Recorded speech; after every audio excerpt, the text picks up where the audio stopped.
Spider-Man, Spider-Man, here comes the Spider-Man.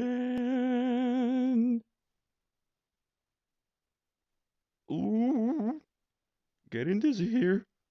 Oh, hello everyone.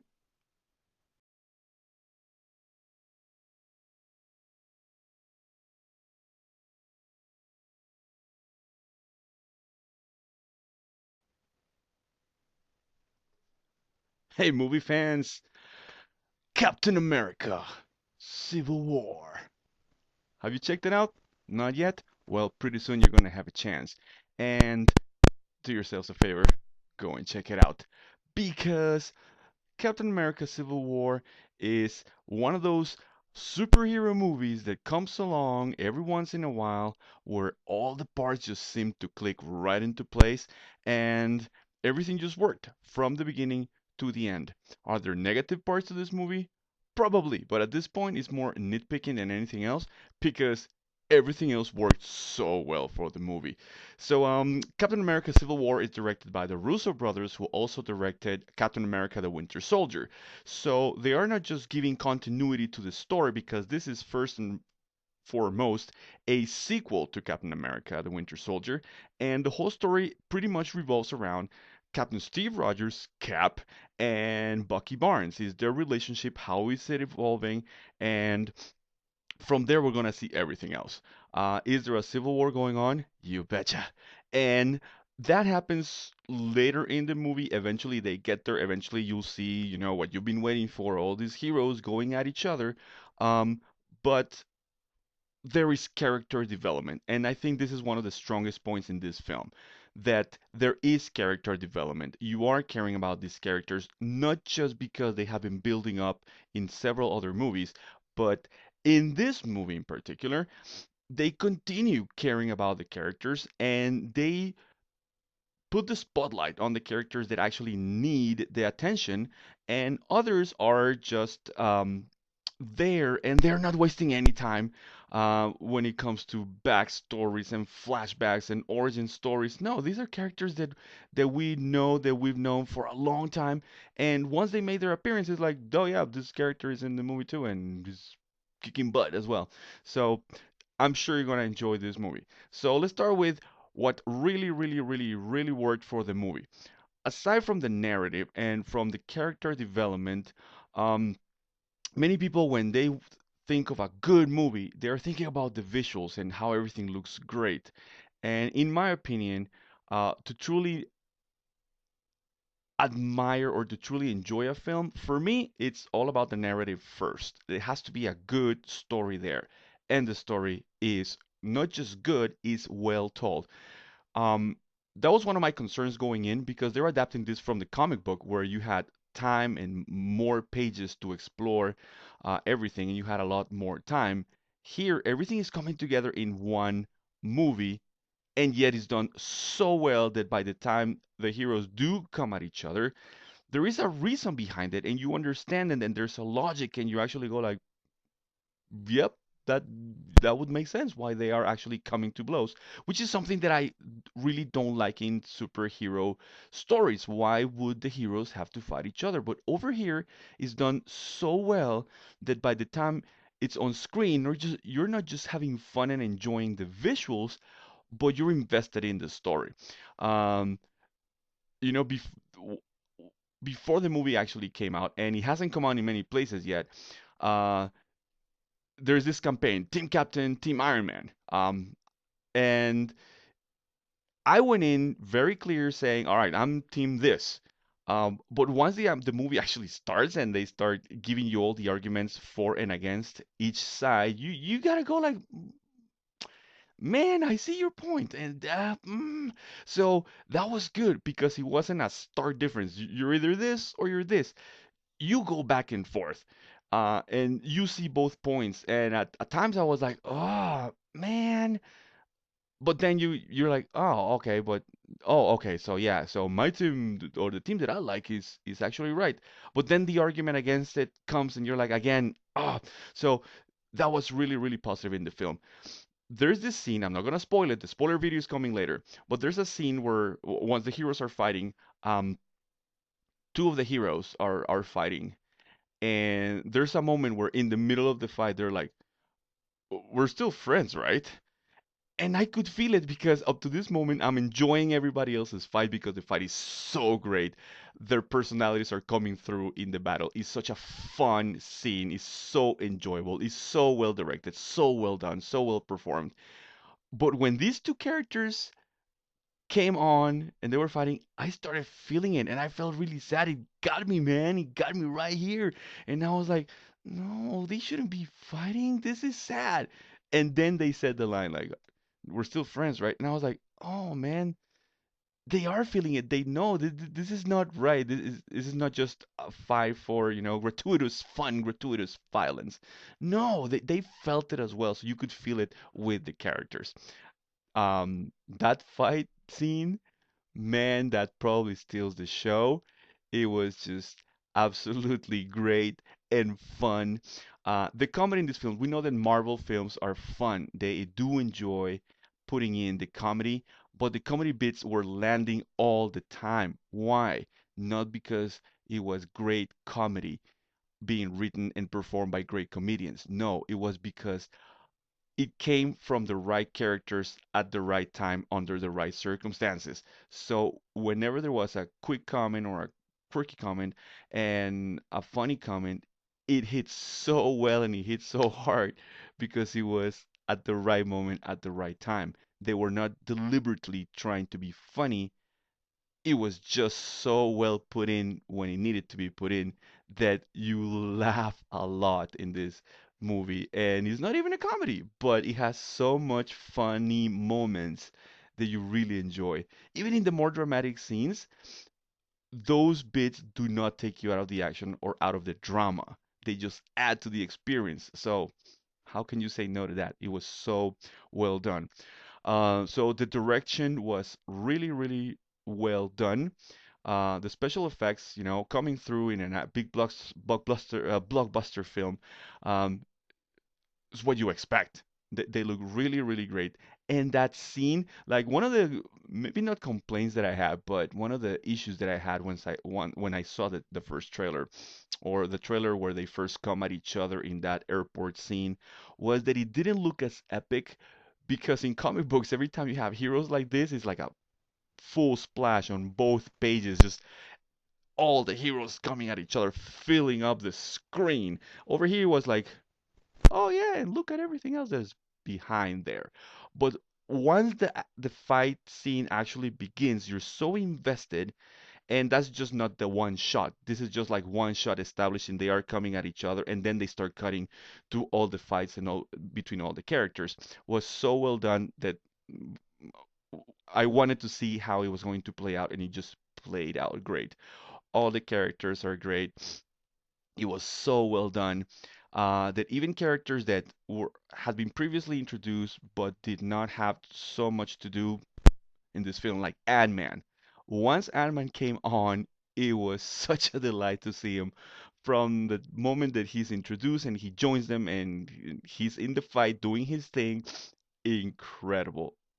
Super, super well done, super fun. It was just great. Um, Black Panther, man. Black Panther is one of those characters that is not as mainstream even among Marvel fans. So there were a lot of people in the movie theater that they were like, "Hey, who's that guy again?" Um, but they didn't waste any time, going through flashbacks and origin stories. They just went like, "Yeah, so the Black Panther is this, and this is how it came to be." All right, got it. It was they just told you enough that you were like, oh, okay, so now I know who that guy is. I guess we're gonna find out more in later films. But his personality was so well introduced and kept, and he was so consistent that again, once his fight scenes were on, they were just great. And you could see the difference between his personality and the other characters and what we've come to expect from Marvel characters. And this particular character is a lot more darker, a lot more broody, and his personality came through in the fights, and it was just really well done and carried out. Um, and well, I don't know how much I want to talk about this right now because I'm gonna go in depth when it comes to the spoiler video. But this guy right here, oh my gosh, it was amazing, pun intended. Um, we've been going back and forth with actors and the portrayal of Spider-Man and how well loved and how beloved, how well received the Sam Raimi and Tobey Maguire films were, and how for many people Tobey Maguire is the Spider-Man. Um, I actually enjoy Andrew Garfield in The Amazing Spider-Man. I understand the why the film came out so suddenly. It was just a legal thing. Sony couldn't afford to lose the character, so they just had to produce the new films. They didn't have time to really craft the story as well as they wanted to. But I thought, given the chance, given more time, Andrew Garfield was good, and I enjoyed him. I nothing against Tobey Maguire. I thought he was great in his time. I did enjoy Andrew Garfield. Many people don't, and they go back and forth. But hadn't yet seen a Spider-Man like the Spider-Man that I grew up loving. I like everybody knows that I love Superman. Many people think that I just love Superman and I hate everybody else. No, I love the superhero genre and Superman is my number one guy. He's my favorite. But Spider-Man is my number one guy in Marvel. And I really, really wanted to see a good Spider-Man and I was so excited that he was going to be there. I still think they blew it in the trailer. They should have waited a little bit more.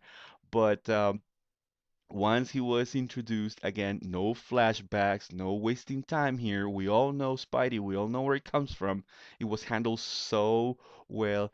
And Tom Holland, dude, you did an amazing job. I really enjoyed it.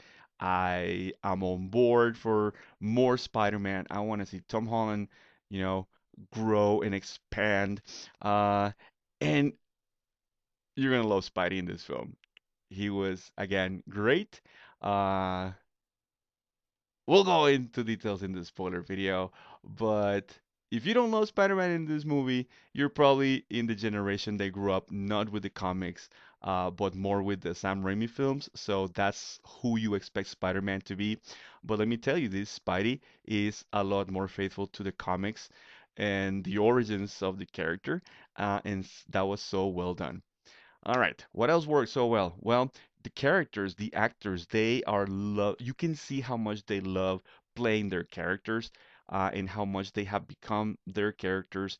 They do such a great job. Everybody looks great, and not just because, they're attractive actors and actresses and their suits look great, but the way they portray their characters. Um, they are always looking great. Like the cinematography is so well done, and like they actually took care of angles and you see so much rich stuff with the characters. Uh, when it's time to use a close-up, there was a close-up. If it was a mid shot, it was a mid shot. If it was a wide shot, it was when it needed to be a wide shot. It was so well photographed that the movie looked so well. And the ladies, if you're a guy and you love girls, oh my gosh, all the girls look so hot in this movie, man. Scarlett Joe, we know she's hot. She's always looking beautiful in almost anything she's in. We know her as Black Widow, and she's always looking sexy in her outfits. And of course, she just looks great. And I have a personal thing for Elizabeth Olsen and Scarlet Witch. Every scene she was in, I was like, you're so pretty. And and there's a female character here that you were not expecting her to be this cute and hot. And nerds and geeks all over the world are gonna be confused for the next few years because this is one character that maybe we had never thought of as being so attractive. We'll talk about it in the spoiler video, but man, I was like, what? What? Really? You? Oh man. So so props on that because they're going a different direction and it's looking good, man. So all of that was positive. You can tell I'm enjoying this movie a lot, right? Were there negatives? Yes, but not to detract from the attention of the film. Um, I got courtesy tickets to go see this movie. I'm not a fan of 3D. I don't watch films in 3D. I don't like it. I think it does work for certain movies, but not for every movie. I think it's just a gimmick to get more money out of you. But they were like, "Hey, man, here, go see it." And I was like, "All right, awesome." It was 3D, so there's an action scene very early in the movie when they went a little shaky cam, and I hate shaky camera. Um, Plus the 3D, and I was just still adapting. Um, it, it it really took away from the experience. At that moment, I was like, all right, no, no, no, stop it. So if you have a chance, don't see it in 3D, man. Go see it in regular 2D. It's not going to detract from the experience. However, when the big fight came on, the 3D did work well, and I did enjoy the fight. And there are parts in this movie where the 3D actually brought a little bit more to it, and it looked great. Um, but there were times, ironically, when the action was not on, where the 3D was a little distracting, at least for me. So, but see, that has nothing to do with the way the story was told. Um, are there plot holes? Tiny little ones that really don't affect. If anything, the worst part of the movie is the bad guy. There's something about Marvel films and their bad guys. Probably the only or the best bad guy they've had so far is Loki.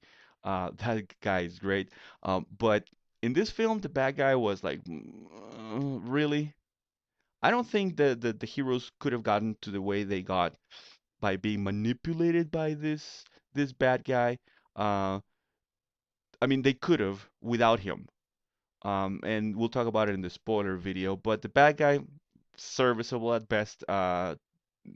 It did not add anything to the story.